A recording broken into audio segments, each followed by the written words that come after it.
a.m. to 12 p.m. on UBC Radio, Butebo FM, West Nile FM and Magic 100 FM, and live stream on YouTube. You can also listen to the repeated broadcast of UBC Ground Zero every Sunday from 3 p.m. to 5 p.m. UBC Radio, inspiring Uganda. It's hot. We passed it. We didn't know exactly what the problem was on the ground. There is no pretending about the effect of this thing. There's no pretending about it. Nobody should. It's a problem. It's balanced. This is not the stage at which you start planning to tax a commodity like coffee, especially from down there. It's intellectually engaging.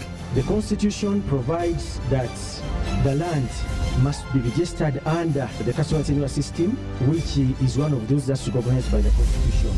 Ground Zero Season 2, live and syndicated on your public and national broadcaster, UBC, inspiring Uganda. Welcome to Ground Zero Season 2, a show that brings you in-depth discussion ranging from politics, health, finance, sports, and so much more. Ground Zero Season 2.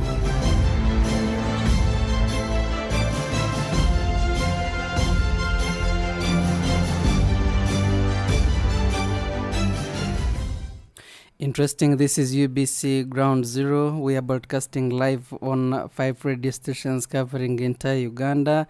We are on UBC Radio in Kampala, 98.0 FM. In case you're in Arua, we are 97.4 FM. Lida, 99.4 FM. And we're also connected to another important radio station in eastern Uganda. That is Butebo Radio. In case you are in Mbale, we are 96.9 FM. Soroti, we are 98.4 FM. And all other parts of that region. And we're also live and clear on another important radio station in Western Nile, and that is in Arua City. That is Western Nile Radio and 98.0 FM, and that covers Teso sub-region, Lango sub-region, Acholi sub-region, and parts of Karamoja sub-regions. We are also live and clear on Magic 100 FM or Magic Radio in Kampala or central parts of this country, and that covers all the districts in the central Uganda. And we are also live and clear on Voice of Bundbujo, that covers all the western parts of Uganda. And also we're streaming live on YouTube. We just put UBC Radio or UBC Ground Zero and you'll be part of the conversation. Today we're going to be talking about something very special and important to all of us, and we believe that we have a very significant role when it comes to raising the children of this country. Everyone has a role to play, and today in the studios, I do have a privilege and honor to have in the studios of UBC a very special team of guests that are going to help us digest this topic. We're going to be discussing the plight of children and the caretakers. This week and a few days ago, you must have heard a lady from Masaka who has been really sending a child, feeding the child with urine and so many things, and the other day court sentenced her to 35 years in prison. But what is that lesson that we pick from that? And so many other cases have been coming through, especially maids mistreating the children, men mistreating children, raping them, filing them, and we're asking ourselves, where is the problem? We're going to get into the details of this, but also in our systems we have police. That police has created a very significant but most important unit, and it is called Family Protection Unit, and we want to understand what this unit does and how is it helping the people of Uganda, because every time you meet a child who has been arrested or mistreated or raped and failed, where you run to is police, is the first perhaps place that you run to, but they will direct you to this very department. I would love to know how this really department helps the people of Uganda. But most importantly, also we have that unity is represented by Senior Superintendent or SP Baluka Shamim, who is the Regional Child and Family Protection Officer of Kampala Metropolitan East. Welcome to this program, Fande. Thank you. Interesting. We also have a big privilege and honor to have in the studios of UBC someone who has been at the forefront of raising the children, the teenagers, the youth, taking them to a right path we believe that can lead them to a better future. And this is Nankunda Hope Mwijuka, who is the Executive Director Raising Teenagers Uganda. It is a privilege and honor having you in the program. Thank you for having me. Interesting. We are also expecting Arnaitwe Brian, who is the psychologist coming from Chambogo University, but also is a psychiatrist from Mulago National Referral Hospital, and would love to enter into the mind of such victims and understand why do they behave that way, but why do they have to do such things? What happens to their right conscience? So we're going to have that very team discussing the plight of children and caretakers, and that is the direction that we are taking. But it is also important that you participate in this program and tell us what you think, especially when it comes to protecting our children against such vices and against such evil people, especially in our families. Is it our carers as parents that we leave our children under hands of the people who are irresponsible, who are evil? Have we become so very busy that we can no longer take good care of our own children? What should we do, especially when we leave our children in hands of other people? We are talking about the maids, we're talking about the friend, we are friends, we're talking about our neighbors, we're talking about our relatives. But you entrust your children with someone, expecting them to be in good hands, but only to find some people have taken a different direction. Interesting. We're going to take that very direction, and joining us is that very short that team that is going to help us to contribute in this program.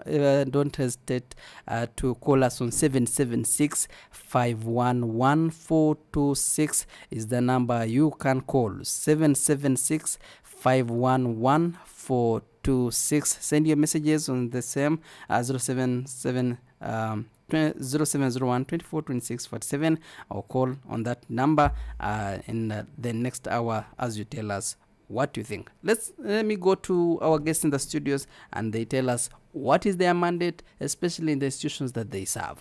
I'm starting with you, Afande, with the police, the mandate of police, and also the unit that we represent. There we know when we need you, how best can we approach you, especially when we have issues of the same. Afande. Thank you so much. My name is Superintendent of Police Baluka Shamim, and I'm the Regional Child and Family Protection Officer of Kampala Metropolitan East. The Department of Child and Family, we basically handle cases of domestic violence, children-related cases, and also cases for the children who are in conflict with the law. That's what the department does. Interesting. It is important and also great. It is a big privilege to have you again, Brian Arnaitwe, and from Chambogo, but also National Referral Hospital, that is Mulago, to have you again on this program. Brian? Thank you, Amon. Thank you. Called Brian Alinitwe, like I've been introduced. It's an opportunity to share my understanding and the knowledge I have about this topic, the plight of children, on how they are surviving in this terrain. I'm happy, and I know we are going to have a very useful discussion. To the listeners, I want to encourage you to listen and take note or take seriously the things we are going to share with you, because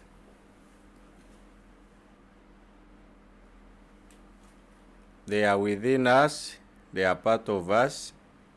We are part of them. Like everyone knows, a lot is happening to people, and also people are happening to a lot. The changes that are coming day and night, some have not been very well introduced to our nature of living, and even when they mean good to us, we find them very hostile. So it's good, Amon, you've invited me here, and let's take shape as we move on. Thank you. Thank you so very much also for making it a point to come through and talk to the people of Uganda, but especially educating and informing us on some different aspects of life. Let me bring you in Hope, and you tell us what Raising Teenagers Uganda is about, and what is your mandate, and how are you helping the Ugandan teenagers who believe that will be the Uganda tomorrow. Thank you so much. Good morning, our listeners.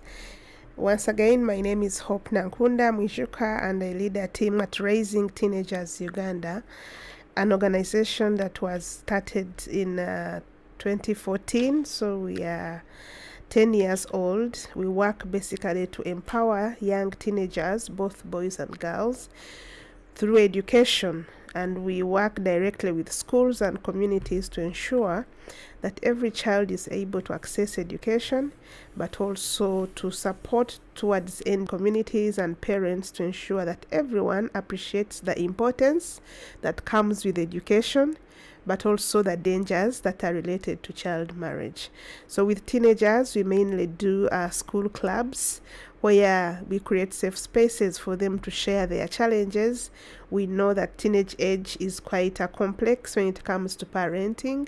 So we work with teenagers to understand their situations, but also link up with their parents and families to ensure that we empower parents to have open communication with teenagers so that they are able to freely share their challenges and seek support where it is necessary. Thank you. Interesting. Our dear listener, you've heard from the guests that I have in the studios of UBC, and you can see the direction that we are taking. We are going to be talking about children. We believe that children are the next generation of this country. If they are destroyed, or if this generation is destroyed, then we might have a destroyed or perhaps not a good future for this country we call home, for this country we call Uganda. I do have a psychologist, I do have a police officer, and I also have an advocate, and we're going to share and bring our minds together. But also you on the other side of radio, being part of us, you're going to tell us what you think needs to do to make sure that our children really are in the good hands.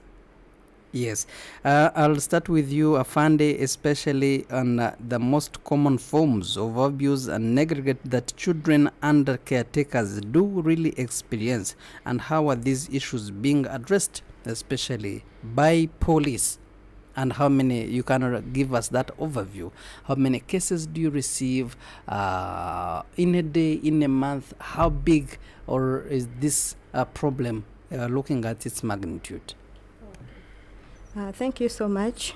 I will start by talking about the magnitude of cases that we really get.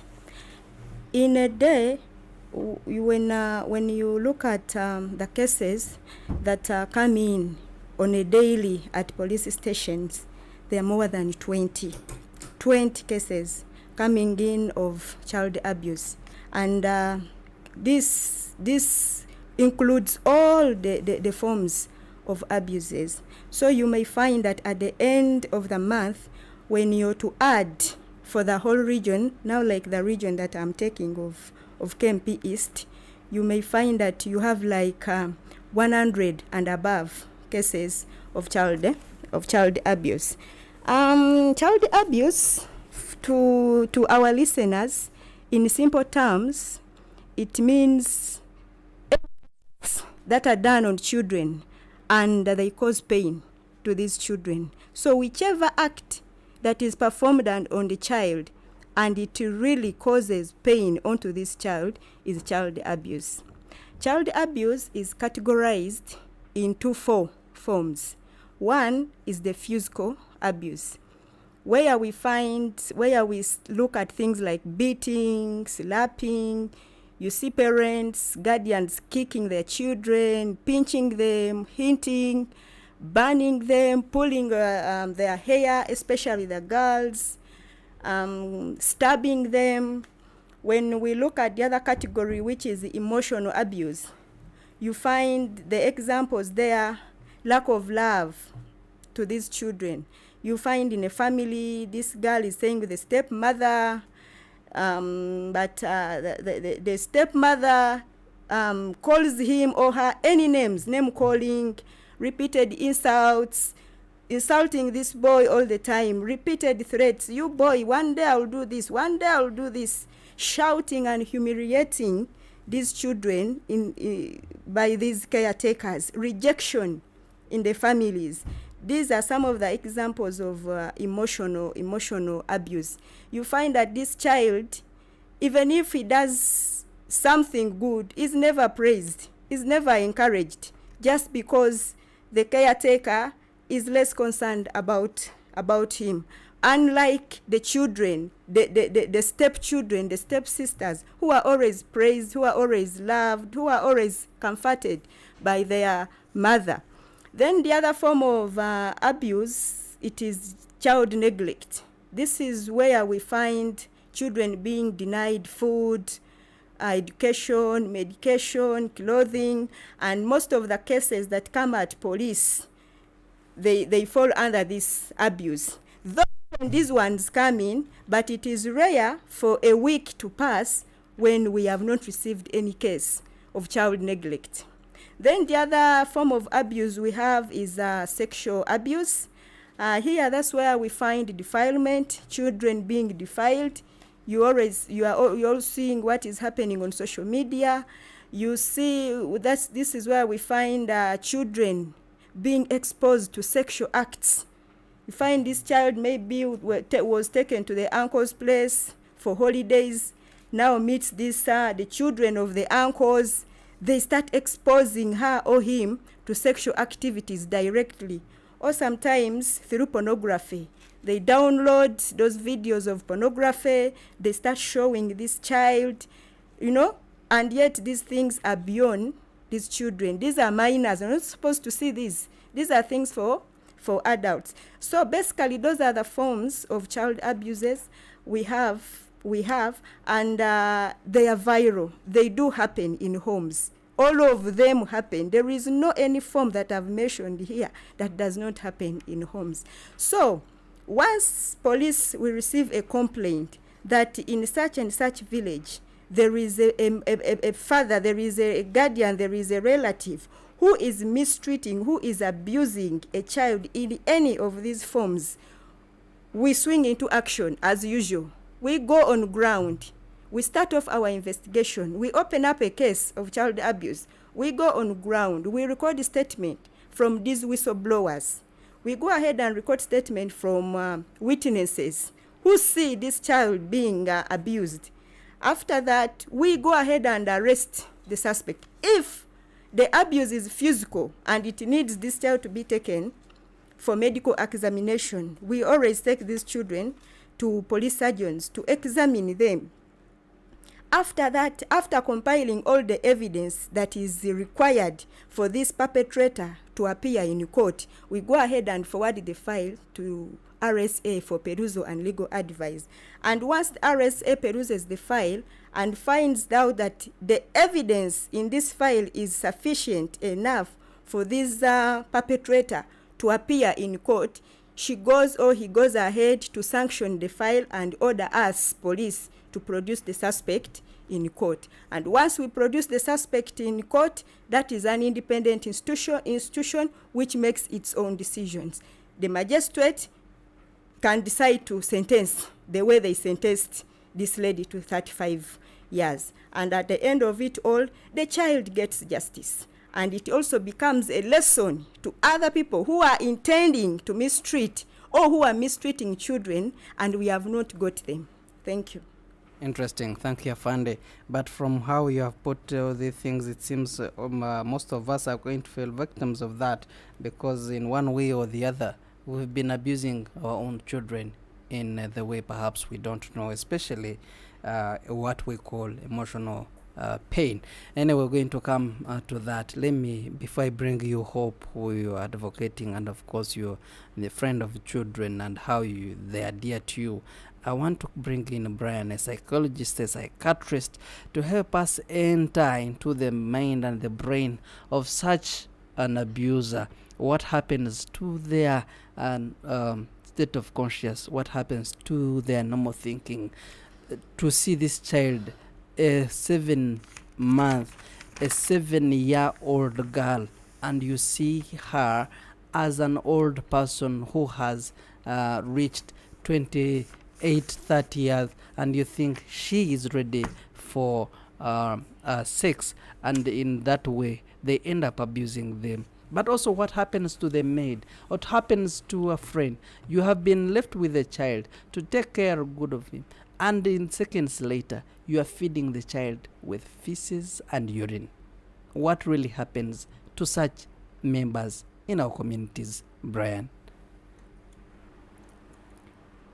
Thank you, Amon. Once again, good morning to listeners of UBC. I take pride that the victims are talking about the subject of what suddenly all of us may have gone through, either knowingly or knowingly.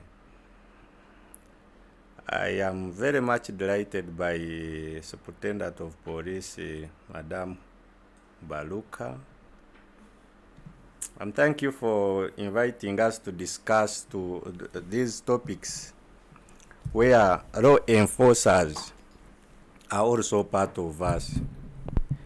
It makes sense. To the listeners, you may have captured it already that now it is one gentleman and two ladies. So it's a balanced team. And today when you talk about child abuse, everyone thinks of a woman mistreating children. It is surprising that a woman who deeply understands the pain of bringing out life has certainly and all of a sudden become a threat to their own children. But that's part of life. The question you asked the moderator is what we call filicide. Filicide is a situation where a parent or a caretaker finds satisfactory to take on their own children, to take their lives, to have them suffer and regret their creation. Afande Baluk has put down what children go through, and I will not go much into it because exactly that's what goes in the mind of the people. But I want to pick one point from her, what we call abuses. She mentioned something to do with emotions. Listeners, I would like to tell you that many things can heal using many modules, treatment modules or formulas, but emotional pain never heals. Emotional wounds never heals. It takes a long process and a long period with a lot of efforts to cure and heal completely emotional pain, because it goes in a very deep area where no one has access to the kind of appearance, the size, and the nature of pain. So to those who are causing pain to children, you just know that you forever live to be part of their life, and that is a negative part of their life. What runs in the state of mind of those people who do such acts? In psychology, we have what we call, there is what we call pathological family structures. Pathological family structures, usually their effects in their nature, because of lack of cohesion and communication and love amidst, they tend to create negative emotions towards each individual. When you see a woman beating up, biting, harassing, denying food to children, a woman is not doing it to a child, is actually doing it to the other stakeholders. That's what we call countertransference. She's doing it to the husband, she's doing it to the relatives, and she's doing it to those who are supposed, in her mind, who are supposed to take responsibility, but they denied that chance to take responsibility. So her state of mind is as normal as yours, but what is happening is what we call countertransference. So when she sees the child, she sees the other stakeholder. Exactly, I have told you. Even when you see a maid doing something to a child, don't even question so much the maid. You question the treatment of a maid in the family. How she's being treated. There is what we call a subject of science and science. Those two are totally different things. And I think moderator, the presenters here on the studio, they will understand this and even put more light to it, because that's what it is. When you see a maid mistreating a child, is actually doing it to the boss, but he or she cannot do it to the boss. He has got a weaker subject where he can transfer his anger or her hunger, and this is where her energy can be spent, and this is how she can speak her dissatisfaction or mistreatment. So when we delve through these situations, moderator and listeners, we create an impression that children are suffering because of their action, because you wonder, a child of 2, 3, 4 years or even months, what can a child do that derives such a wrath for anybody sensible to punish with the punishments that we are seeing right now? And I would like to bring it to the attention. Many children, many people who you see grown up today are victims of those acts, but initially there was no media to bring out to these things. But many of us are survivors of such acts, because I believe many people who have got capacity to speak about these things, some of them have come from the families which, when somebody tells you his or her story, some of them are not even believable. But it is their story.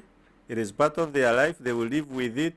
It is fortunate that they have gone extra mile to learn how to deal with it.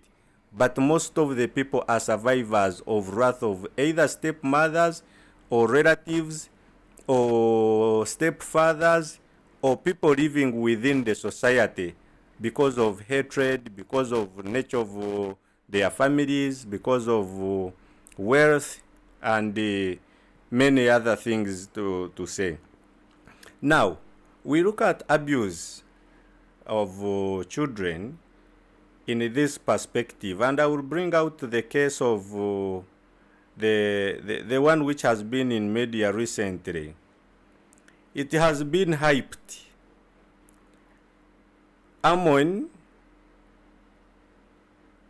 presenters who are in this studio and the listeners, all of us combined, I would like to bring it to your attention that each one of us has got a certain degree of mental instability. It is altered by circumstances. Some are defined as mood swings. some is post-traumatic disorders, some is in nature. There are people, Mr. Amon, who get satisfaction from seeing people going through pain. There are people who are very, very, very excited to see a child crying. There are those who are very happy to see people bleeding. There are people, I will bring the example of the children you see on the street beating up, punching people and taking a phone. To him, your phone is better than your life. You rather die, he takes a phone. Do not say these children are merciless. No, to him or to her, a phone is better than the life you call precious. So even in our societies, we have people whose their satisfaction is in seeing other children, other people suffering, crying, regretting. So we have some of the genetics that people carry from families. There are people who are born and in their families they will always have traits of either killing or making other people suffer. It is their curse, it is in nature. They have lived centuries and centuries with such characters. That's why even in some region, like for example in where I come from, where I'm born and raised and I come from, we have a saying that it is important to inquire or seek to understand in a family where you are going to marry. In short, nguwa ashwera abuza. There is always a reason. It is not only about the diseases, but also how people behave and how people also socialize. Then there is also this issue which has come up, business. As we speak here today, on 9th of November 2024, there are people whose their business is the pain of the children. I hope you get that. There are people whose their business today is the suffering, the pain of children. They are selling them, they are using them for pornography, they are stocking them as labor export. They are using them for showbiz, and children are going through a traumatized situation, and for them they are benefiting. Such a person, you will never at any point bring him or her to a right of understanding that this is a human being. The only human being he or she knows is his own child. The child the child that is not his, that one is not a human being. Okay. So people have turned pain of other children or other people into a business, and that one is very dangerous. Lastly, on that very subject, we have a very big problem in the country, probably in the world, which is corruption. That even when these children have their cases reported and presented to police or to relevant authorities, there are people who will pass behind and buy their space for them to be heard. And they will never be heard, they will never be given justice, they will never surface anywhere to be understood and be listened to of their pain. So when you bring in that component that people are buying space, there are those who have been put to police because of doing such. Because they have money, they will go and buy judges, they will go and buy lawyers, and they will tell you, let us wait in court, let us battle it in court, because they have confidence that they have capacity to buy justice.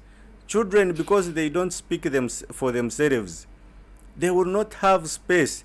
The other thing is the relevant authorities, we report these cases. I have no faith at all. I have no confidence at all, for example, in the Ugandan police that they are capable and facilitated to handle these cases. Because if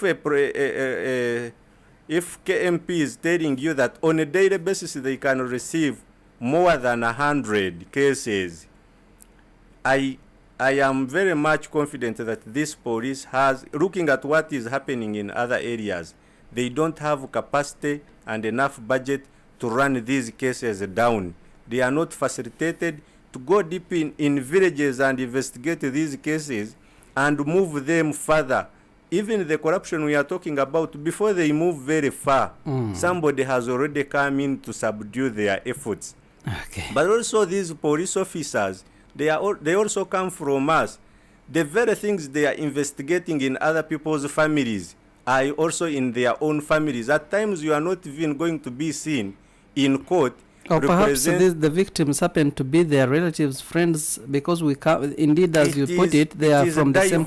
It is diverse. You are investigating a case of a child who has been abused.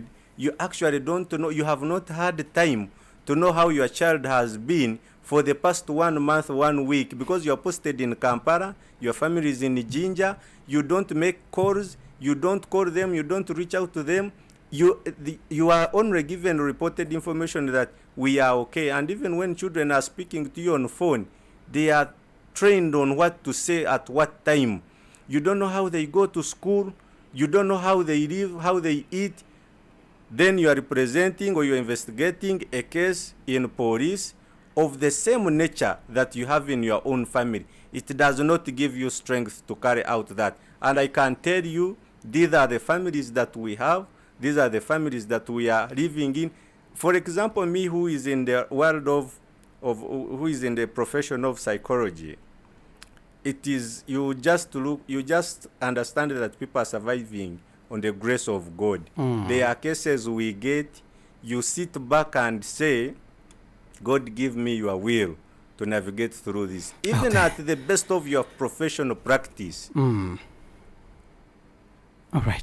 I want to bring in Hope, and I will get back to you, Brian, especially how best can we detect such people and also their behaviors before they harm our own children.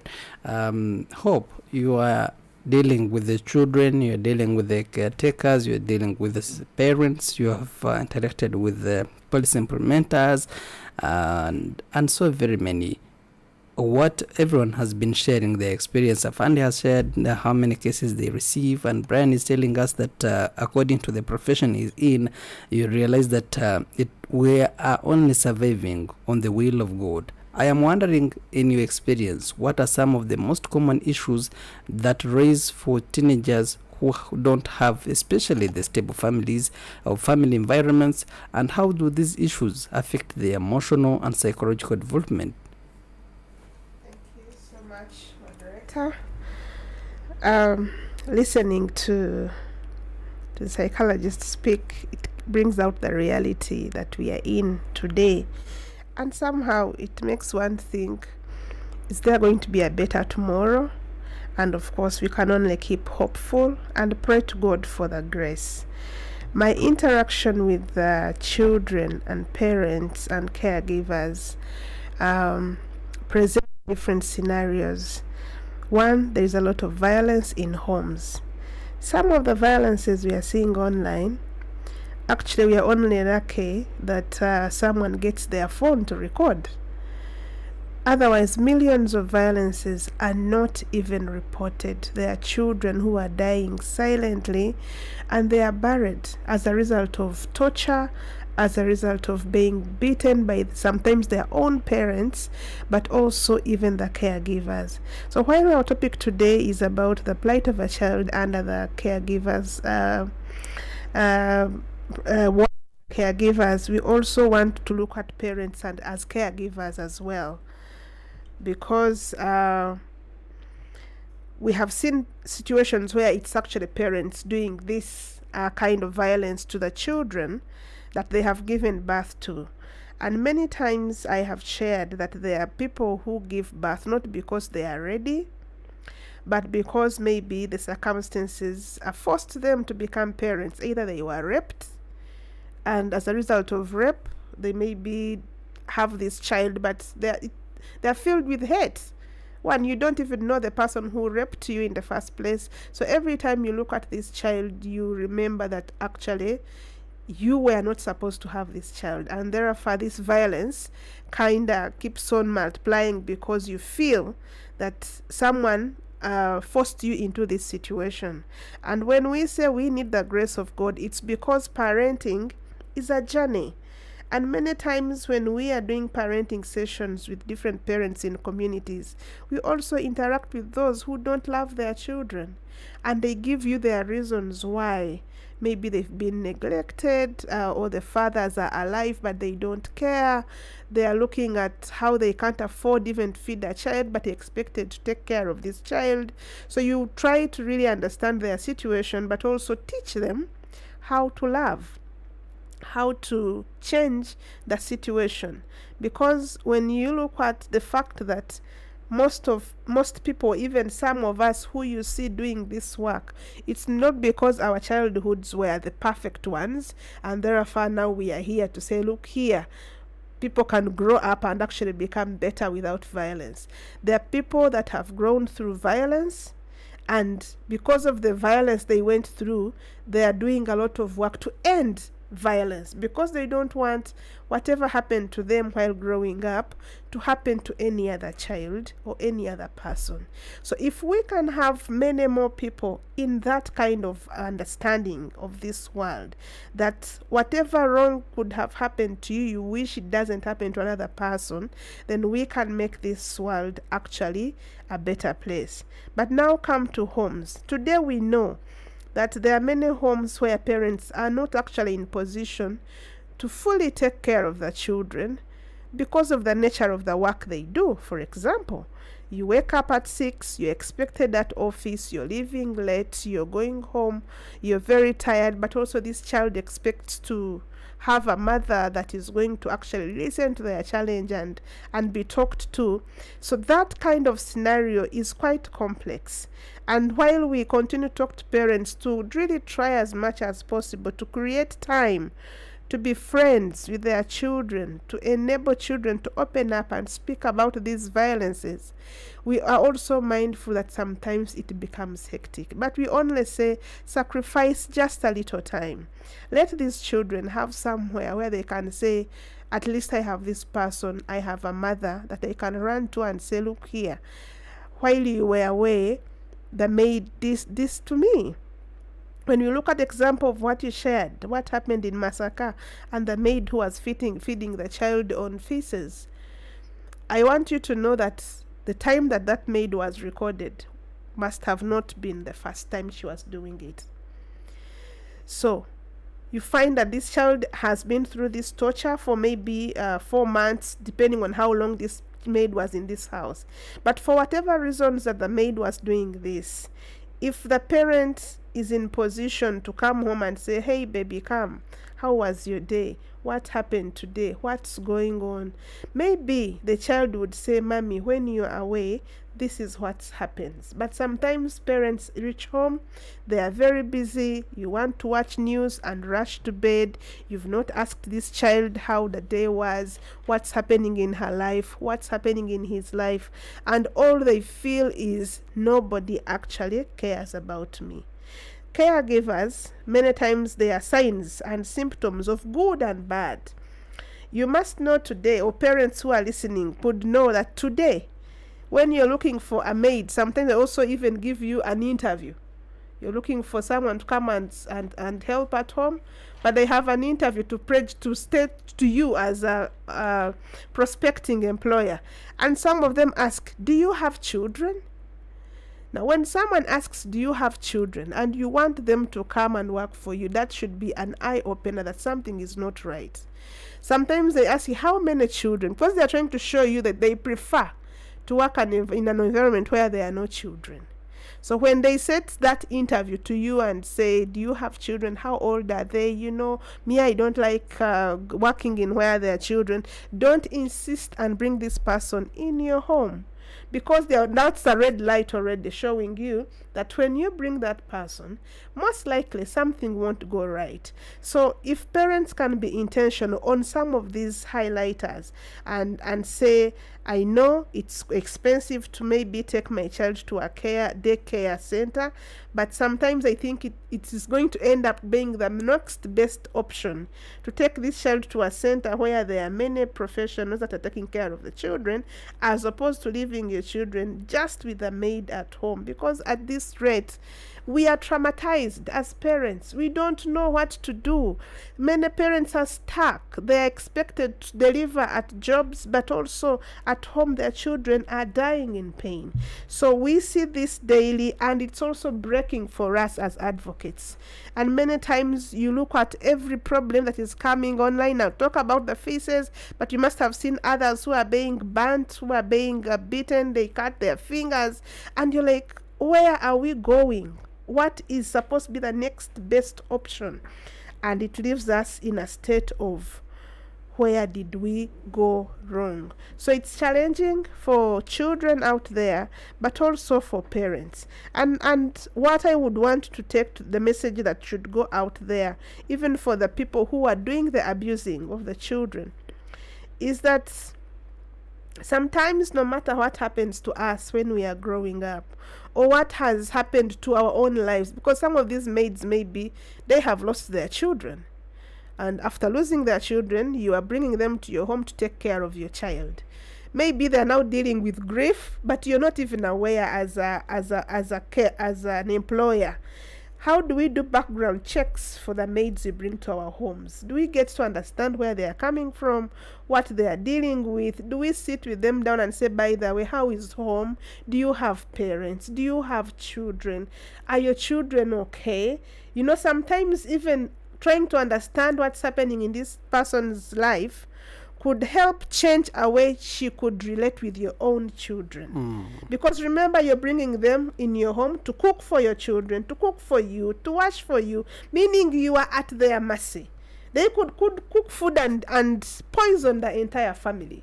But if you run away, and you don't know where they are coming from, you didn't understand what their family is like, why they are coming for a job, what's going on, why did they drop out of school? Most maids are even between 16, 17, 18. You have them in a home, you don't even know why they could not do education. So getting an extra care for that person in your house, and getting to understand that they are also people. Children going to school, they're seeing your children going to school that every they missed day. in their lives. So having those conversations and asking them, what would you want to do, you know? Because some of these maids, when children go to school, they're doing nothing in your home. They're only home, seated, waiting for your children in the evening. How about you find out if there's something they would want to do and work towards maybe supporting them a little, not completely, but show some bit of care, so that even when they look at your children, they will think about the little care you are giving them as maids. So if we look at life that way, and we stop looking at life like, oh, you are needed, that's why you are in my home, therefore you'll do whatever I say and everything, it means that this violence we are seeing is actually not about to end, but just beginning. Interesting. Time is not on my side. I'm going to get into the second hour, and it's going to be a rush hour, and that is the same hour that I'll be picking your calls. But before I take that very short break and returning, I would love to use 1 minute for each of us. And starting with you, Afande, I'm looking at some of the laws and protections that are in place for the children in caretaker situations, and how effectively are these laws? Thank you. I would like to let our viewers know that in Uganda, we have laws that were put in place to protect children. However, most of them are ignorant about these laws. To begin with, I'll start with the Constitution of the Republic of Uganda. The Constitution itself recognizes the rights of children. Children have very many rights provided for in the Constitution. If I'm not mistaken, Article 34 talks about the rights of children. And amongst those rights, there is a right not to be subjected to torture. What does it mean? Once you breach that was written, which the law was written, that means you're subject to be arrested and produced in court because you have committed a crime. We have the Children's Act. It has sections that provide for the care, protection, and maintenance of children. Once you go against what the Children's Act says, that means that you have breached the law. and the law has to take its course by investigating you and then producing you in court. From court, they take you to prison and serve. We have the Penal Code Act. In the Penal Code, the cases are clear. When I was starting, I told you that Child and Family Protection Office, we handle cases of children-related cases like child neglect, child desertion, child labor, child stealing. All these cases are in the Penal Code, and they have punishments against them. So once you are there, you neglect your child, you deny her basic needs or you deny him basic needs, you a mother, you desert your own child because you have got misunderstandings with your husband, so you get too annoyed, say, let me even leave you with your children. You leave a baby of 2 months. This man doesn't have breasts to feed this child. You are leaving this child in danger. His or her life is in danger. So once you do such things, we can get you and charge you using the Penal Code Act. I want to let our viewers that some of them commit these crimes not knowingly. But the day we get you, that is when you can understand that the laws are in Uganda and they really work. So those are some of the laws that are in place that are put in place to protect the children. Then on the issue of protection, take an example. If a case is brought at police, let me say torture. This child, maybe they burnt him with water and is in a assault state. We as police, we do our part of investigating the case, of course applying the laws. Then after doing that and putting this perpetrator into prison, we now look at the protection of this child. We have put the father in a prison. We have put the guardian in a prison. How safe is now this child? Here we make referrals. We get in touch with probation officers because at police we don't have these services of these psychosocial services, counseling, rehabilitation, because some of these victims of abuse, they need these services of counseling, rehabilitation, which are not there at police. So we get in touch with the probation and social welfare officer to identify a home where we can put this child and is safe, cared for, and protected. This is basically work of the probation officer. For us, after handling the criminal part of it, we make referrals, because these are the people that we are working with, that we are partnering with. Thank you. Interesting. Great. We're taking a very short break, and when I return, I'll be bringing in Brian again and also Hope to tell us more about what could be the way forward, but what also needs to be done, especially by us, the parents, because it seems from all the discussions that we've had, sometimes we, the parents, are responsible for what our children go through, and would have to know how best we can do. But also in this second hour, when I return, I'll be picking your calls on 776-511-426, and also reading your messages. Make sure that you share your perspectives to be addressed by the guests that I have in the studios on that very number. Ground Zero takes a very short break, and I'm returning just in a bit. I pray you don't go away. This is Ground Zero Season 2. Stay tuned. We shall be right back. It's hot. We passed it. We didn't know exactly what the problem was on the ground. There is no pretending about the effect of this thing. There's no pretending about it. Nobody should. It's a problem. It's balanced. This is not the stage at which you start planning to tax a commodity like coffee, especially from down there. It's intellectually engaging. The Constitution provides that the land must be registered under the customer tenure system, which is one of those that's recognized by the Constitution. Ground Zero Season 2, live and syndicated on your public and national broadcaster, UBC, inspiring Uganda. Don't miss UBC Radio Ground Zero every Saturday from 10 a.m. to 12 p.m.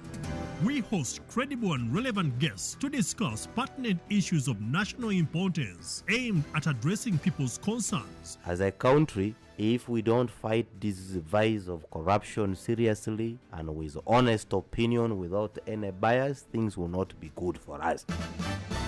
UBC Radio Ground Zero, right here on UBC Radio. UBC, ensure that the information you give out is factual but also objective, balanced, and complies with the legal and policy requirements for the media.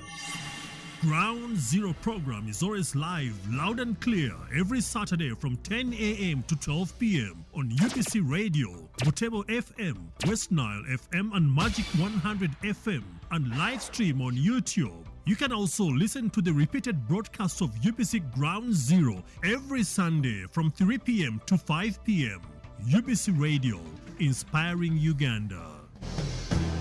UBC Radio Network, your national preferred choice. We broadcast all over Uganda and beyond.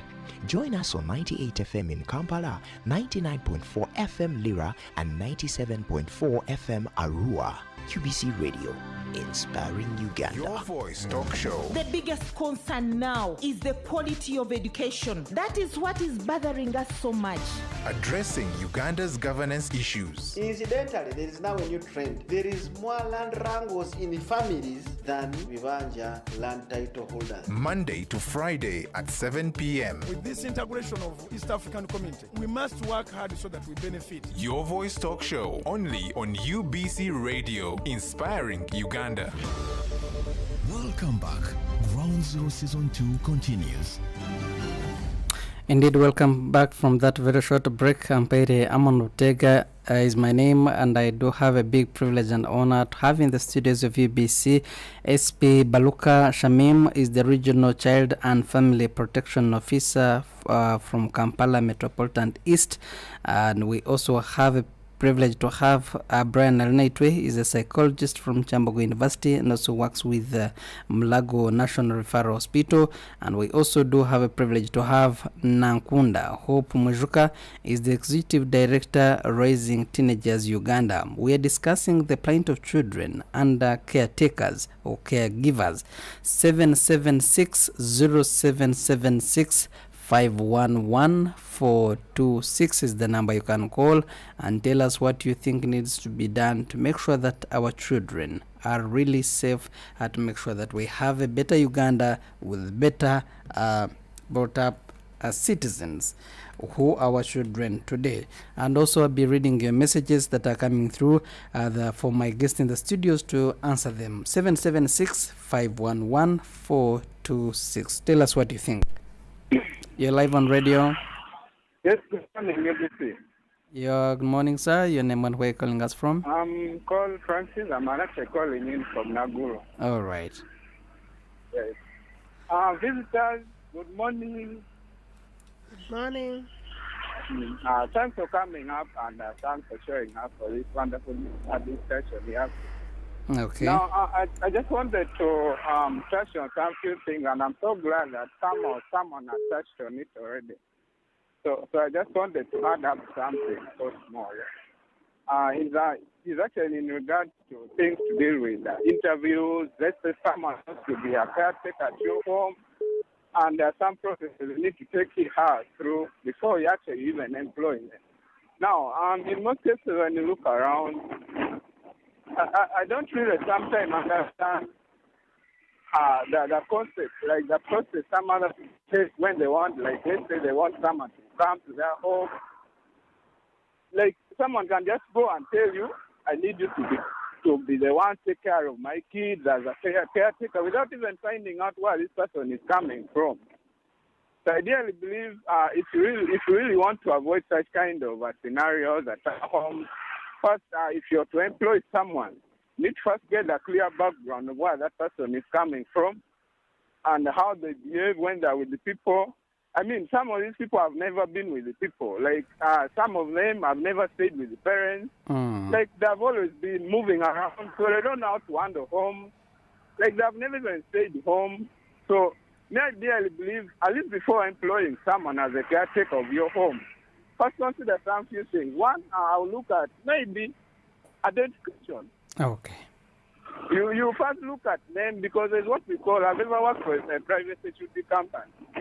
There's what we call that process whereby you have to record a format of where you're coming from, you produce your IDs, so that in case something arises against you, they can easily follow you up to even where you're coming from. All right.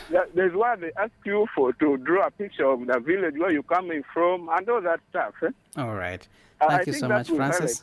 help. Okay. You're welcome. All right. Francis sharing his opinions on the same, that it is very important that you record their specimens, but also knowing where they come from, what the intentions are. And it's very important before you entrust them with your home.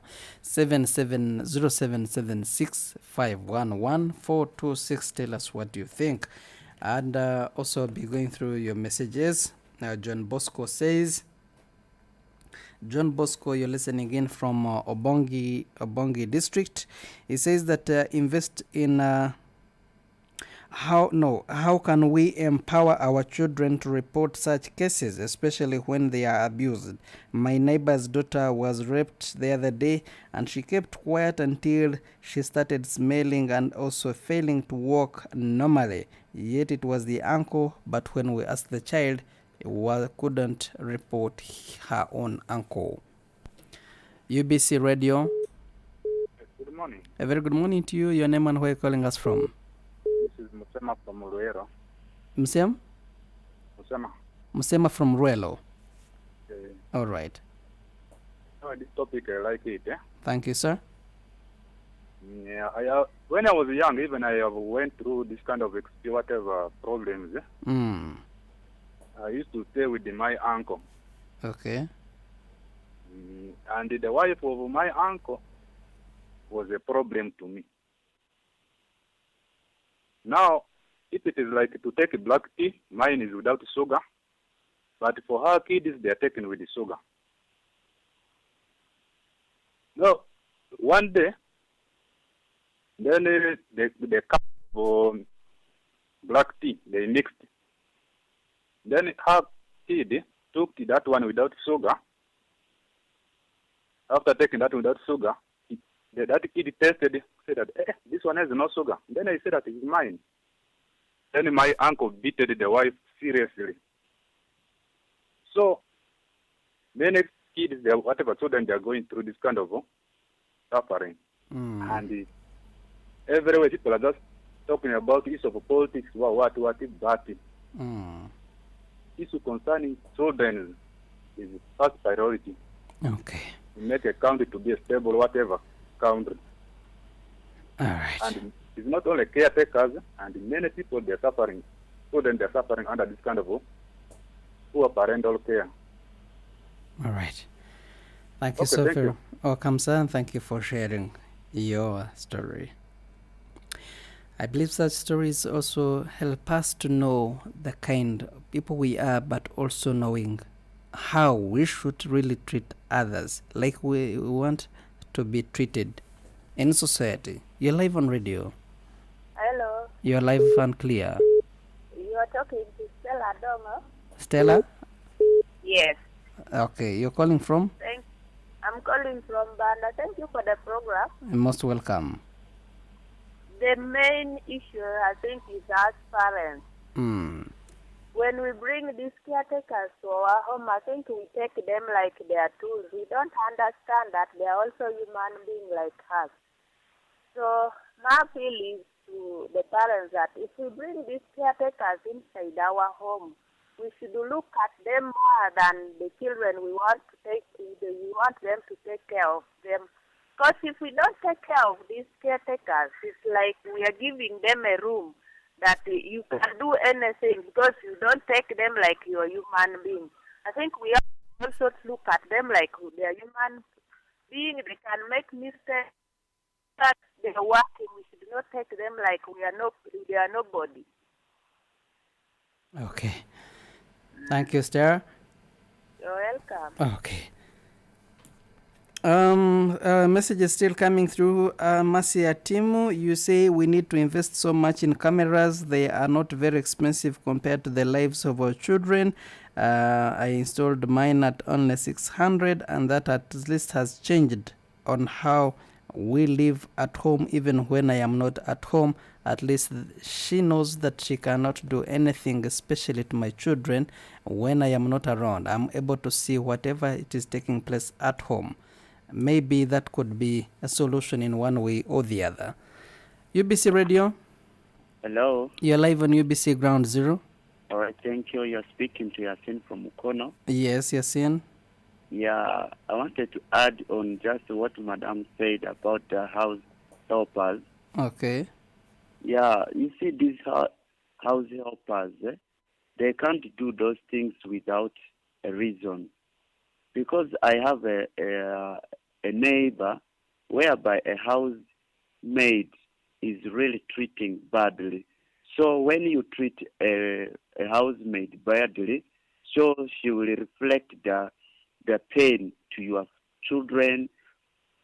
Because this girl, she's the one doing everything in the family, cooking, washing, the everything. But when it reaches in terms of meals or having food, she will be the last person to serve the food. And when the children are also watching the TV, she will sit down at the corner in a hide place watching TV, but she has no freedom at all at home. So because of that pain, she will just do everything to the children, to your children. So I'm really so happy for this topic. All right. All right, thank you. Most welcome. Also, someone says that seeing others in pain is their satisfaction. How can we tell or discover that? How can we tell or discover them before they cause harm to our children? That is to other psychologists in the studio. Ground Zero. Yes, good morning, UBC. Good morning to you. Your name and where you're calling us from? This is Francis once again. I just find the topic is a very interesting topic. Now, I actually wanted to add on issues regarding the mistreatment and the payment. You know, in most cases, you find when some of these people are employed, let's say the caretakers, the kind of mistreatment the parents, the person who has employed them, offer them is kind of doesn't make sense to me. Like the fellow colleagues have talked about them. And then issues of the payment. How would you expect someone to be doing almost all their duties at home and you end up paying them around 90,000, not 70? So these are the people who come from home and everyone is trying to look at them. You know, they come from a deep area, that deep village. And everyone expects them to be providing even when they are away. Okay. So no matter what they earn, they look at them as people are working. Thank you. Now with all that pressure from home, and again you're giving her 90,000. What do you expect? Okay. And also assigning them to different duties. You assign them so many duties. Even you don't actually assign any duty to your children. You just look at the mate as the overall someone and do everything. Thank you. Even if you're looking at them, they're tired, but you still keep assigning them to so many duties. At the end of the day, such things keeps coming. Okay. Thank you, Francis. So we need to look into that as well. All right. For now, I'm posing calls and also to go back to the studios for my guests to answer such or address these concerns, and also some of the messages that I didn't also read. It is not capable to handle such cases. What is next for police if they cannot handle such cases? Yet we always run to them when our children are molested. Okay. Someone says teachers have won the hearts of our children because they spend much time with them and they have made them their friends. That is why when children face these challenges, they don't run to us as parents, but rather they feel comfortable reporting to their teachers. It is very important for us parents to lower ourselves down, even if you are a judge, director, or general, to lower yourself when you reach home and then provide time for your children. Then they will provide time for you, and then they will share their hearts, challenges, and also successes. Even if they seem to be silly, please. These are your children, these are your blood, these are your genes. you need to protect them and be there for them, or else they will be reporting to their maids as their parents and also teachers as their okay, I didn't get this well. That is thank you, Philip. Listening again from Nagulu. So many messages coming in. I locked my TV for my maids not to watch some movies, especially those that are evil. I would find that they were released so much to Nigerian movies, and guess what? They always liked those with witchcraft, and to them I believed that my innocent maids coming from the villages had started learning bad habits from such movies, which are about revenge to their bosses and also causing harm to the children, especially when they are mistreated by their bosses, like a psychologist in the studio put it. So it is important that as parents we don't allow these people not to watch everything they put on TV. Sometimes these movies are intended to create some develop some mind in some people, and that would be very bad to us and to our children. Sheila Masaki says always bump into the caretakers, whether they are your friends or maids, unexpectedly. That would perhaps create unsafe space that anytime you can bump into them. All right, so many messages coming in, but time is not on my side. I want to go to the studios, and then for these issues to be addressed by my guest in the studios, I'll start in the with Brian, Hope, and then Afande Shamim. Brian. Thank you, Harmony. I'm delighted I just have to be very sincere. I'm delighted to know that the community is listening and take serious this program. That one is very comforting. And I'm also happy to find out that the team that is presenting on this radio understands very well and articulates. These radios, we are on 5 radio stations covering ground zero. To articulates very well to the last person on the ground and gives a hypothetical knowledge on how we can navigate and how these things present themselves.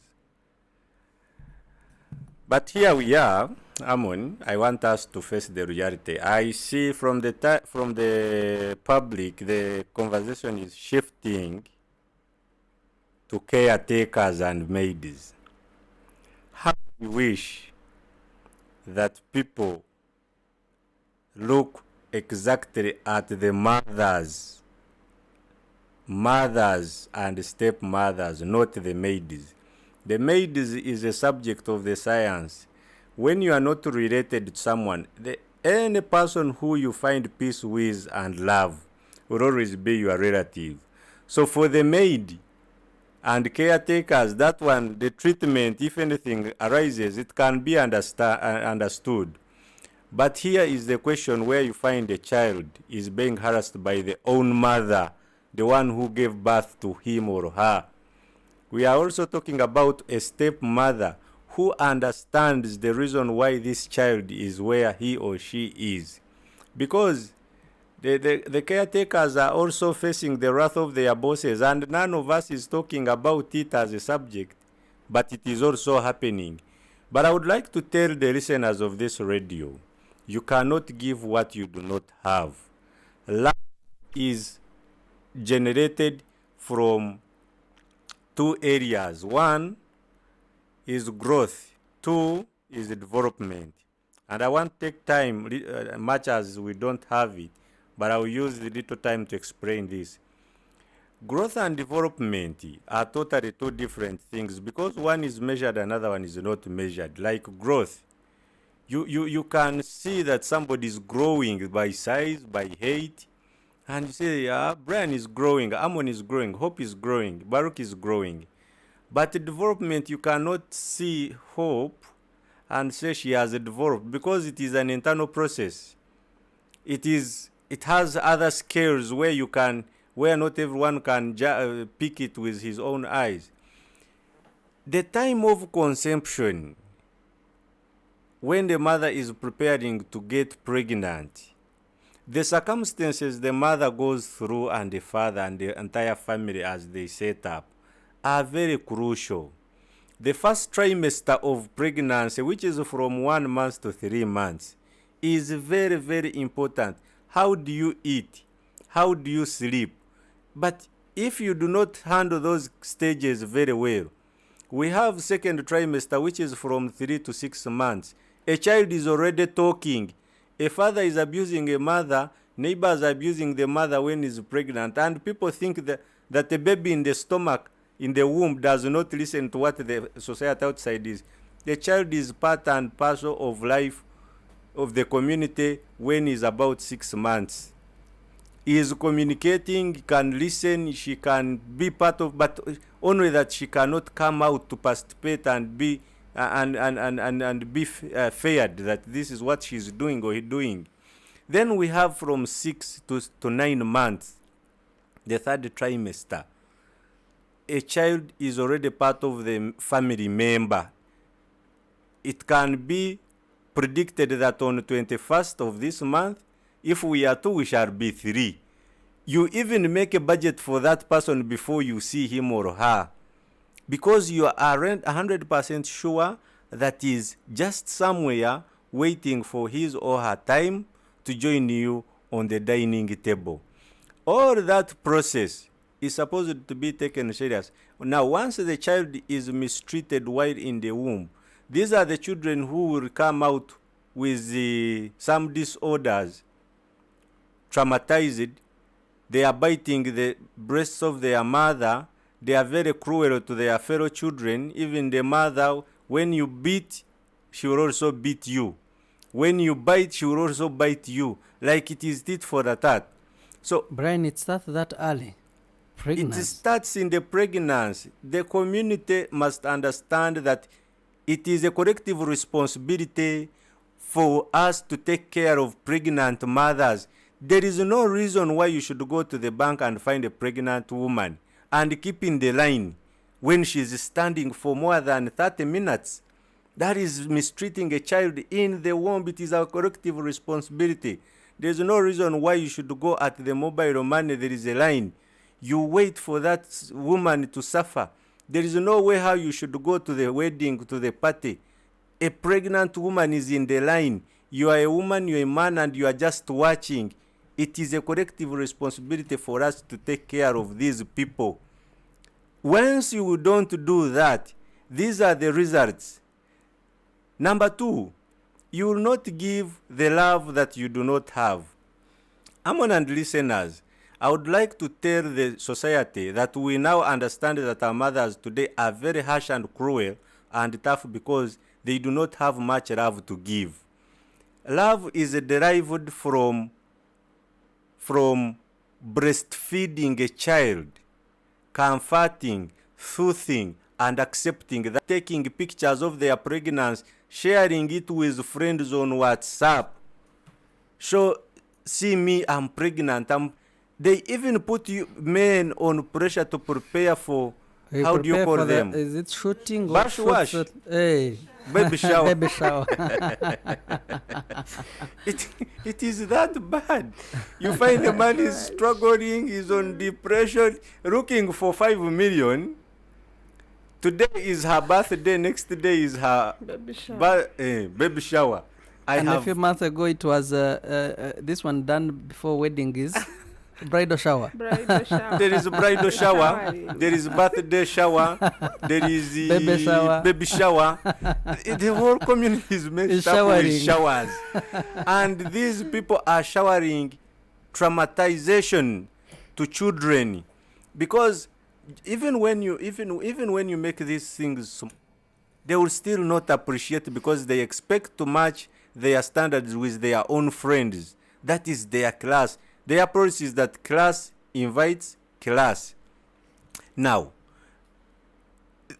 I have talked of breastfeeding. A woman delivers today on 9th of November. Next week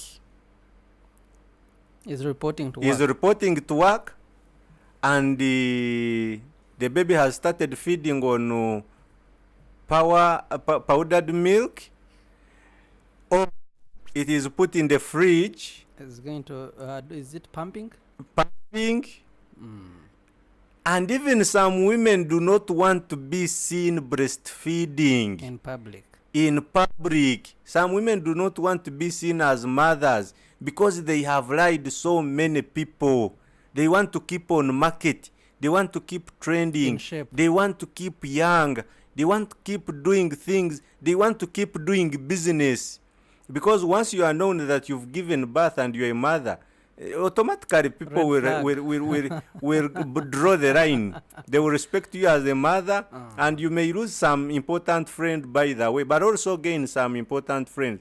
But some people don't take it serious. Okay. So when you summarize on that, when you look at that component, then lastly, Amon and listeners, I would like to tell you, people choose what they call sin. There are people there who are not giving food to their own children, and when they see neighbors not taking the children to school, they see them as most sinners. But theirs of not feeding the children in the house is not a sin. So people choose what they call a sin.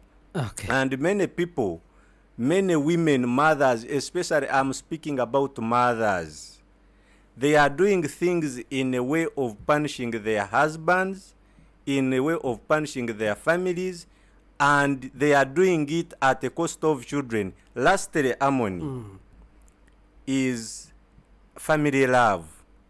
I think, like I have said, it is a collective responsibility. Men are also not helping women. Once there is poverty in the family, poverty is not all about lacking money, but being openness and sharing what is available equally and bringing everything to limelight. Some men do not provide to their families, and all of a sudden you see a man bringing a child in the home that you add on this one. You are failing to raise the one. You don't provide the ones at home. Okay. You are also adding another child, and you are showing them that you love them. Now the woman has discovered that all her suffering has been caused by the mother of this child you have brought here. That child will take punishment for both the father and the mother who stole the husband in their own analogy. So also men are not helping these women in raising the children. You find every time when both parents are at home, children are with the mother.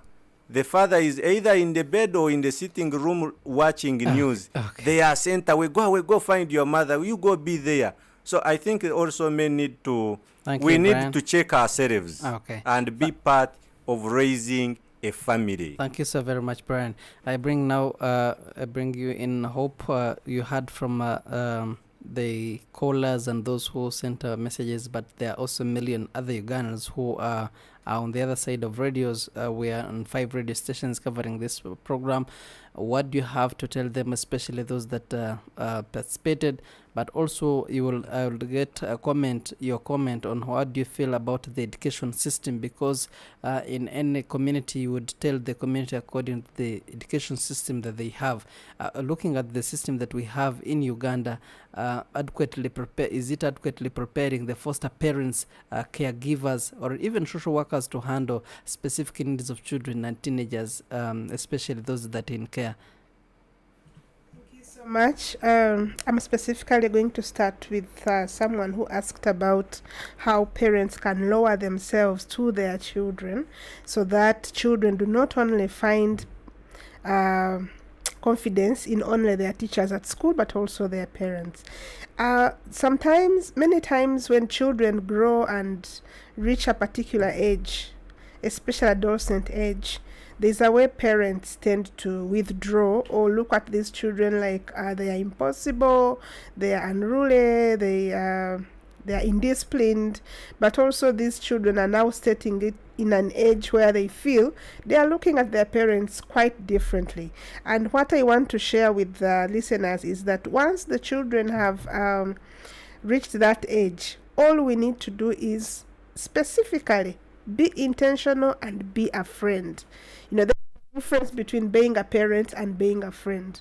There are many parents in this world who are never friends to their children. So if you want your child to be open and share with you the pain they go through, the challenges they face, but also the successes they have, be a friend and let them find you worthy sharing their issues. 2, be a listener. Some friends don't listen. So you are supposed to be a friend and again a listener. Many times we want to do the talking because we are the parents. You are the one who brought this child in this world. Therefore, you don't have to listen to them. But let me tell you, if you become intentional and say, this afternoon I am here to listen to you, just come and tell me what's happening in your life, you will be shocked at how much that this child could have been keeping from you, and you will feel like you wish you had started listening much earlier. When we listen, we are then in position to guide appropriately. Look at the caller who said that a child was raped by an uncle and was only realized when she started walking in a way that was really suspicious. When rapists are growing up in community, they know how to intimidate children. So if you are a good parent and a good listener and a good friend, if this uncle is making advances on your child, I am assuring you that you'll be the first one to know, because you'll have given them assurance that if anyone ever says this to you, because sometimes you also need to guide these children on how to identify sexual abuse. Uncles are doing sexual abuse on their own nieces, even their own children. But if you want to understand if this is happening, you must be present and you must be friendly. So this child could not have reached a stage of smelling bad if they with their parents and could actually openly come and report. So let us be let's be intentional and create time for these children to be able to come and confide in us when they are stuck in their lives. And then someone who called from Ruero and shared their experience of growing up in their house of their uncle and the auntie and that mistreatment. This is common. This is common with many people that have grown up in homes which are not theirs. I am one of them. But I think one thing I learned from my growing up is that everything I did not like when I was growing up, I should never do it to another person. So that lesson has kept me going. It has set rules in my own house. If I did not like how I was treated in a home where I grew up, whatever I did not like in that home must not even step foot in my own house today. And what does that mean? It means my children have to respect maids. They have to know that this is a human being. So if we do not even educate our children to know that these people who have come in our home are not slaves, they are human beings that have come to just help us with the work that we are doing at home, then you find that even when you're doing everything good as the owner of the house, if you go away, then your children will even embarrass you by speaking badly with this maid, by abusing them, by insulting them. And the more they do, the more the maid gets angry, and then the more the damage. So let us learn to say that we grow up in a way of not wanting what was done wrong to us to be passed on to the next generation. If we do that, we'll be saving millions of children and millions of families. And of course, last but not least, the showers. The showers have been talked about, and they also create a little bit of violence in homes. Yes, some men say, what can I say? The woman has said. And you find that this man is really struggling, can't even talk because, it's a shower. The shower is arriving. I want to challenge fellow women and girls out there that there are things that we can really, really control and still remain relevant. If you are struggling, or if you're working so hard to have a particular kind of life that you want to have, it is actually difficult to impose it on another person, even if it is your husband, your father, your son, because you think they have the money, or because you are feeling entitled. I keep telling young people out there, both boys and girls, that if you want to be a better person, work hard and earn that money, so that you spend it without being a problem to the people around you. Don't be there thinking you are entitled to particular things just because you are in that position. No. If you want to do whatever activity you want to do, work, earn money, and get that done, so that you don't appear to be a problem to another person in your life, because later this pain keeps piling up, and before you know, violence becomes like a continuous trend in our country. So you find that now we are coming closer to 16 days of activism ending gender-based violence. But the same things we were talking about last year in the same season, you'll come back in this year, instead of finding that you have reduced the cases of violence, you have multiplied. So what are we doing? If we need to see change, we must be the people ourselves that are going to be part of the solution. Okay. Let's not transfer our issues to other people and in a way escalate violence in our communities and our families. Interesting. And now I bring you Afande Shamim, especially on the steps that can children or even concerned parties take to report abuse, especially when they come to police. How does the unit also handle such reports? But also in the same question, you're going to tell us if we have any rehabilitation programs in this country, especially those victims that have already been abused. Can they access counseling? Can they access shelter services that is available for children rescued from abusive care? Or when they come to police, it is another story still of suffering. They are coming from fire and now they bump into boiling water. I just wanted to request something small. Second, sir. Thank you. As the Afande comes in, I wanted also that the listeners of this program, I know part of the listeners are policy makers and run a lot of government programs. You hear girl child, gender-based violence.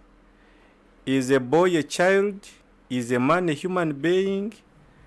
If by police records they can tell you how many men report to them for mistreatment vis-a-vis how many women report, and they are hard, because we have had a lot of campaigns and sensitization about a girl child, but a boy child is suffering, and a man child, wherever he is also suffering. They are also victims of bashwash, the word they use, the baby showers. Is a boy, a child, is also a man, a human being, so that we also know where we understand. Okay. Because it is until this thing is balanced that we'll narrow all these risks that we are talking about right now. Thank you so much. Most welcome. Afande Shamim. Thank you, Mr. Amon. The steps that a child, what steps can a child or a concerned person take to report abuse at police? Actually, as police, we have toll-free lines. We have popularized our lines in schools, in communities, for our clients to report cases, even if they don't come at police. The other thing we do community sensitizations. Yeah, we go to communities, sensitize people in case they fear to come at police, because we still have those people who fear to come at police. They always report cases to the local leaders. Then the local leaders escort them to us, and then we handle. So most of the cases nowadays, some, not most of them, but some people who fear to report cases direct at police, they normally go through their local leaders, who normally bring them at police to report cases. Others report through calling on our toll-free lines, which I'll give at when the program is ending. There are those who come directly at police and report. Those ones who don't fear. Those ones who have known that police is for us all. There is nothing which can be done to you when you've come to report a case. So there are no formal steps that these are the ones that someone is supposed to follow to report a case. As long as you have fear to physically come alone at police, go to your local leaders. Tell him that, chairperson, I have such and such a case, but I fear to go to police alone. Kindly escort me. The local leaders will come because we partner with these people. Then, once a case is brought at police, what do we do as the child and family protection officers? One, when the chairperson brings a client, this lady here is reporting that the man doesn't provide for the children. We enter the case. We record the statement from the complainant, the lady who has come to report, because in most cases, ladies are the ones who come to report. Men fear come to report because of the society expectations. How do they see me reporting my wife? So they die. They die in silence. So once they come, we record the statements. In cases of child neglect, we don't hurry to arrest the man that your wife has come to report that you are not providing, so we come for you. We normally summon the person to come and explain what it could be the problem. Why is he not providing for the children? We only go ahead and arrest in case we summon you and you refuse to come, because failing to provide is a criminal offense. It is there in the Penal Code Act. Once you produce children, you're supposed to do what? To provide for them, because these are minors. It is we who bring them that are on the world that we are supposed to provide for them. So as child and family, we compile files. If in case the person comes and tells us, Bafande, the reason as to why I don't provide is because I lost my job, or this lady does violence on me, comes at my workplace, abuses me, throws all sorts of ugly words on me. So as a human being, I also got annoyed. But if you talk to her to stop abusing me, to stop insulting me, Afande, I will go ahead and provide for my children. Those who refuse to pay, to provide, those are the ones that we arrest and take to court, and then they are taken. Afande, time is not our side, but looking at the victims, already those who are already victims, especially the children that are already abused, are there rehabilitation programs, counseling, shelter services that are available for children, especially in your system as police? Yeah, in our system as police, these services are not there. The rehabilitation, the counseling services, and all that. But we work with probation officers. Once we get victims of nature, immediately we handle our criminal part. Then this one of rehabilitation, counseling, we refer this to the probation and social welfare officer, who gets in touch with different NGOs which provide these services. Yes. Are there challenges that you have faced as a unit, especially in handling such cases? First and foremost, we are understaffed. We are understaffed, and this is administrative, which is everywhere in different institutions. You may find that at a police station, you find 2 people handling child and family cases. And like I told you, we receive big numbers of clients coming in to report cases. So it really becomes tedious for us. Then the other thing, we also lack resources. Like my brother here talked about it. Sometimes you receive a call, the victim is in Nagoje, they have defiled her, the relatives are very poor, she's there rotting. You don't have transport to reach there. You try your best, you strain yourself, you don't have. Sometimes they call you, the victim is in a Katosi, where you're supposed to use even water, but you don't have resources, and you feel you need to help this victim. So that is a challenge. Then the ignorance of community members about the law. people don't know. They are ignorant about the law. They take the law in their hands. You see a father assaulting a child, but because after all is the father, doesn't concern me. You just look and bypass. The other issue is negative attitude of community members towards attending these sensitization programs. As police, we have resorted to community policing as one of the tools for putting down crimes. Because we go in the villages, sensitize people. Now, like in my department, causes of domestic violence, dangers, effects of domestic violence, child abuse. You commit a crime, you beat your child, we arrest you, they take you in prison. You're going to leave your woman behind when you're in prison. By the time you come back, you will not find this woman. 35 years in prison, can a woman be there waiting for you? They will take her. You come back, the children left home because there was no caretaker. They are on the streets. So we go in communities, sensitize them to prevent themselves from committing crimes, to stop doing mob justice, because at the end of it all, it affects them. Okay. Yes. Thank you so very much, Afande. Time is not really on my side. I will get your parting shots and the way forward from all of you, and then we are going to be wrapping up our program. And most importantly, on something small for a programmer. You have helped us to bring police in this discussion, and the people are blaming police for us who are in the profession that they are not doing the right thing. If this program can mean well to the Republic of Uganda, they should listen and empower police, because police is overwhelmed, Mr. Amon, to tell you. Even when a child is not mistreated, even when the neighbor has issues with the neighbor, we'll find a small gap, because there are times when you will tell a child that you go and pick water, you cook, we eat. And the neighbor will use that one as a tool, reports that this child is suffering all the time.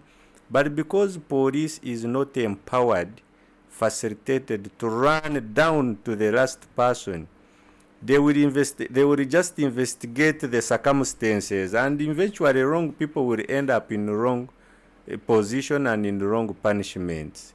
So I think the policy makers of this country, you cannot believe, Amon, that we are discussing about child, but we do not have child national plan. You can't believe. We have all referrals in the country, but there is no referral that is specifically there to handle mental child programs, which are very specific, because a child is not yet involved in the behaviors of the society, but is out with the diseases. And parents are not capable enough. So I think also the National Planning Authority should also involve this. Then there is a actual ending. Yes, as you ending, but some people put it that changing and locking TV programs. Do you think that what caretakers watch in one way or the other affects and influences their mindset and how they think? All those things I have told you, love is motivation. As long as a maid, as long as a mother or any member of the family is appreciated and loved, he or she has got nothing to do with the TV, with the novels, with everything, because she has satisfaction from the boss. Okay. When you are appreciated, the maid will run to complete the activities of the boss, because she knows that when the boss comes, will say, thank you, Hope, for doing this. Thank you for bathing children. Thank you for feeding them. The motivation is love. Is not about even the TV. You will even find she doesn't know what is taking place, even when she has come from the village, but she balances her time. The issue is appreciating these people how they are. But the other one, not on my side. The other one is poverty. In summary, we have poverty. We have issues to do with DNA suspicion. Some men are mistreating children because when they look around, because they don't have capacity to go and run a DNA test, they suspect the children to be not theirs. And some are mistreated in that way because they have no stance to say this one is not mine. The other one we have not talked about is drug abuse. Drug abuse is a very serious issue in families and to do with alcohol, smoking, and marijuana. There is also family violence. There is also ignorance about the law and one's right. Then there is also the challenge of staying together but not living together.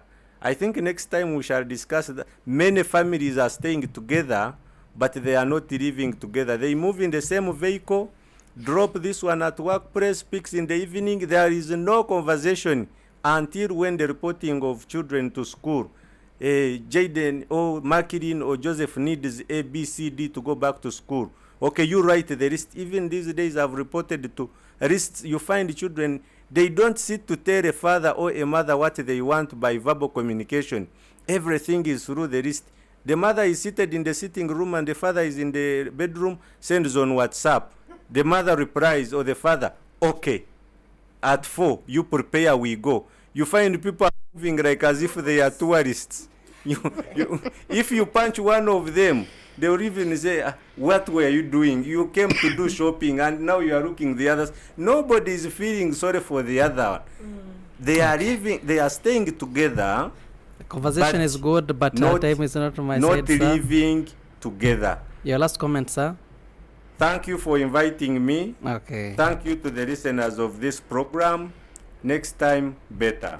Interesting. Hope I have just a minute for you and then Afande as we end our conversation here. All right. I want to thank you for this program. It's important that we get to have these conversations with our Ugandans. But I call upon every parent everywhere that we become intentional, especially on how we relate with the people that are taking care of our children. Let us be friendly. Let us be empathetic. Put yourself in their shoes, because sometimes it's not because they want that kind of life, but maybe something is missing in their lives. So you may not treat them as good as you treat your children, but treat them reasonably so that they will not have any reason to turn onto your child, because they to you, they can't insult you.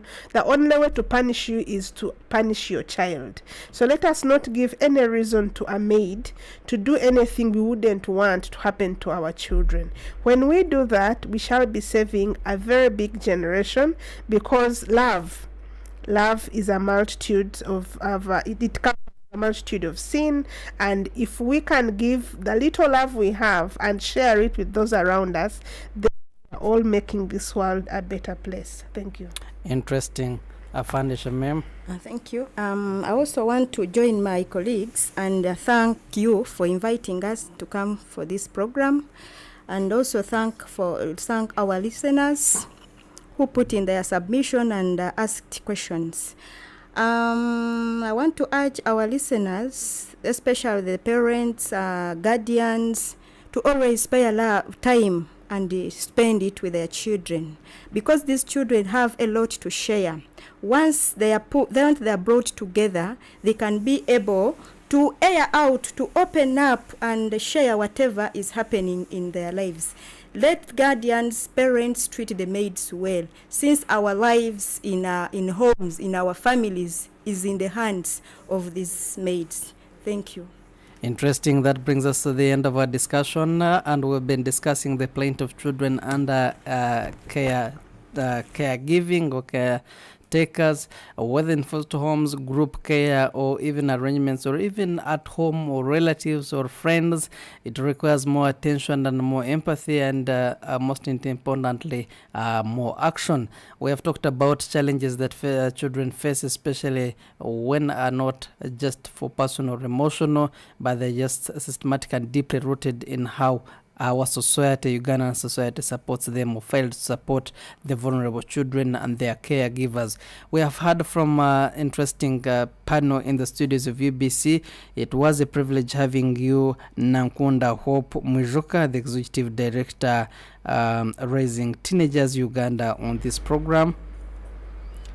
It was also important and great having you, Brian Elnatwi, educating us and informing the people of Uganda on this show. And Brian is the psychologist coming from Chambogo University and also works at Mulago National Referral Hospital.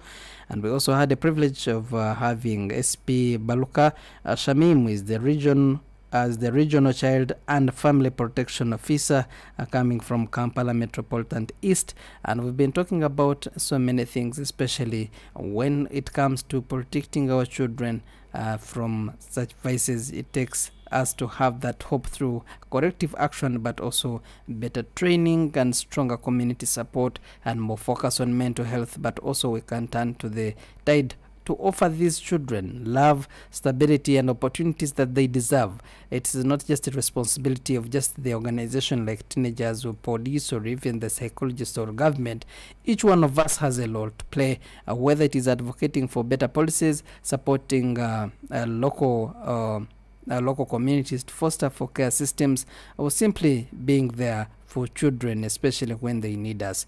We take every steps to make sure that we bring the people of Uganda the way we want by establishing and also making ourselves available for our own children. The plight of children under healthcare, under caretakers was our topic, and we are live on 5 radio stations covering this program: UBC Radio, UBC Butebu in Eastern Uganda, UBC Western Island in the heart of Arua City, Magic 100 FM in Kampala, Voice of Bundubujo in Bundubujo, and we're also streaming live on YouTube. We just put UBC Ground Zero. Anytime you listen to this program, again and again. And the repeat of this program is always on Sunday from 3 p.m. to 5 p.m. on UBC Radio 98.0 FM and also on Voice of Bundubujo. Great time that we have shared together with our guests and also with you, our dear listener from the other side of radios who have been part of us from the time we started until this time that we have to end our program. For God and my country, until next Saturday with another version or edition of UBC Ground Zero. For God and my country, I'm Pede Amanoptega. Allow me now sign out. That was Ground Zero Season 2, a production of Uganda Broadcasting Corporation, UBC, inspiring Uganda. It's hot. We passed it. We didn't know exactly what the problem was on the ground. There is no pretending about the effect of this thing. There's no pretending about it. Nobody should. It's a problem. It's balanced. This is not the stage at which you start planning to tax a commodity like coffee, especially from down there. It's intellectually engaging.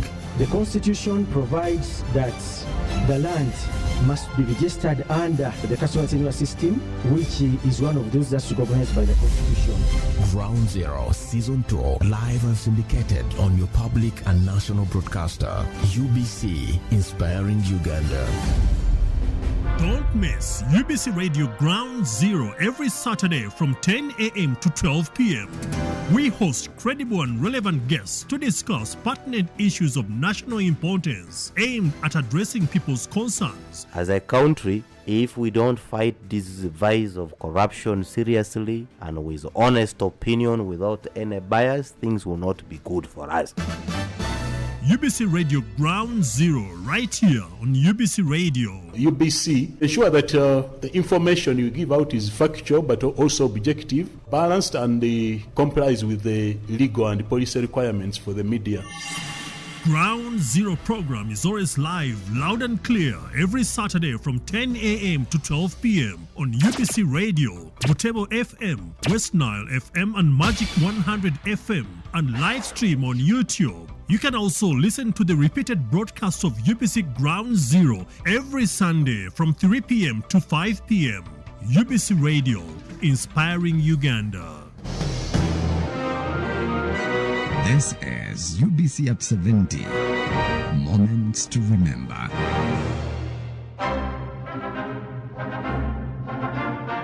As we commemorate 70 years of UBC Radio, we endeavor to provide broadcasting services that promote unity of all Ugandans, irrespective of their cultural diversities, a philosophy that leaders maintained as a catalyst for a true democracy, patriotism, and Pan-Africanism. By 1969, Uganda, with its 56 tribes, was in dire need of post-independence unity, Here is what the second president of the Republic of Uganda, Dr. Apple Milton Obote, articulated about tribalism as recorded by our team in 1969. All of us who may be asking the question, where do we go from here, should be clear in our minds on what is meant by we. In 7 years of independence, an increasing number of citizens have shown considerable determination to look at Uganda as a whole in their various activities. Their number is increasing. The word we to them, therefore, is clear and definite. But the word we, which is in question, which many are asking now, at this very moment, represents only one. It represents the totality of the citizens of Uganda and not a section of it. Before independence and immediately thereafter, the citizens of Uganda, their well-wishers, and even their enemies saw our country as the leading country in Africa which believed in tribalism and religious differences as the major elements in politics. Through a mixture of evolutionary and revolutionary activities during the last 7 years, these factors are no longer the powers that they used to be. Nobody in Uganda was ever given a choice as to what tribe he or she should be born into. And none of us has the power to order in what tribe a child should be born. It follows, therefore, that to reject or to favor a citizen of Uganda on the basis of his or her tribe is to reject Uganda. And to reject Uganda, on the other hand, is to reject Africa and to reject